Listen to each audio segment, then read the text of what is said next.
16 तारीख को इमरान खान साहब आ रहे हैं जी। वीडियो कॉल के ऊपर सुप्रीम कोर्ट का हुक्म आ गया है। ये हुक्मनामा सुनती पाकिस्तान के अंदर इमरान खान के जो दुश्मन है ना, वो थर थर कांपने लग गए हैं।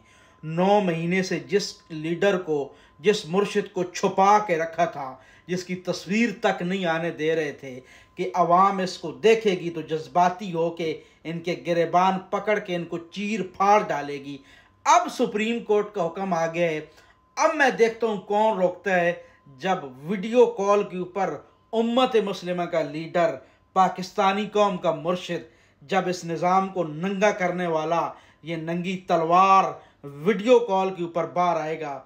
और वीडियो कॉल में जब कौम देखेगी, मैं कहता हूं जी, पाकिस्तान के अंदर अभी से थरथल्ली मच गई है।